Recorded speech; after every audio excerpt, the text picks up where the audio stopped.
لە کاتێکدا عێراق لە ناوەندی ململانێ سەربازی و تونند و تیژەکانی ناوچەکەدایە. راپۆرتێکی گۆڤاری فۆربسی ئەمریکی پەردە لەسەر کێشەیەکی کوشندە و مێژووی هێزی ئاسمانی بەغداد لا دەدات.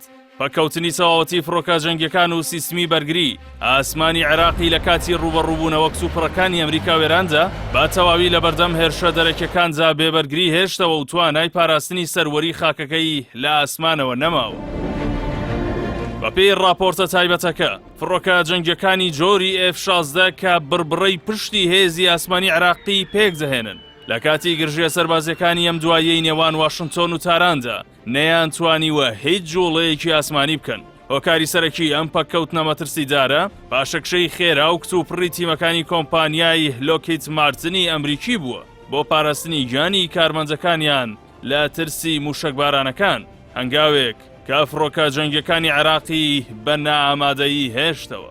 هاوکات لێکۆڵینەوە وردەکانی ئەم گۆڤارانی شانی دەدەن کە عێراق ڕوبەڕووی کێشەیەکی توندی هاوردەکردنی تەقەمەنی و موشکی گونجاو بووەتەوە بۆ بەکارهێنانیان لە بەرگری ئاسمانی و لەلایەن فڕۆکەکانەوە.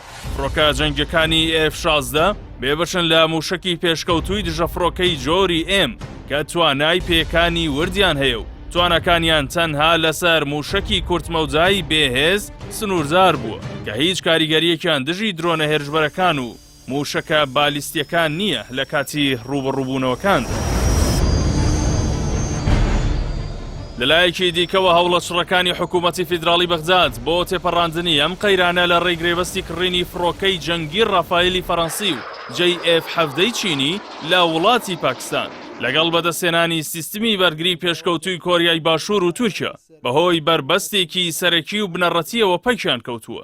ئەویش نەبوونی کادری ناوخۆیی و توانای پێویستی تەکنیکیە بۆ بەردەوامیدان و چاککردنەوەی سیستمەکان بەبێ تیمی بیانی کۆمپانیا بەرەمهێنەرەکان کە لە کاتی جەنگدا یەکەم لایەن دەبن کە دەکشێنەوە.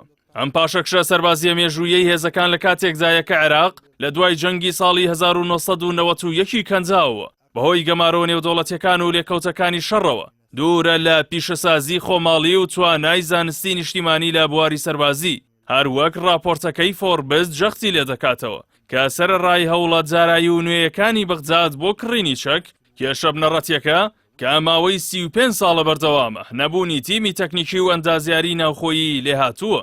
بەمەش تاوەکو عێراق دەگاتە ئاسی خۆبژێوی تەکنیکی لە چاککردنەوەی چەکەکانیدا ئاسمانی وڵاتەکە هەمیشە وەک ڕێڕەوێکی کراوە بۆ هێرشە دەرەکیەکان دەمێنێتەوە ناتوانێت هیچ ڕۆڵێکی کاریگەر لە هاوسەنگی هێزدا بگێڕێت.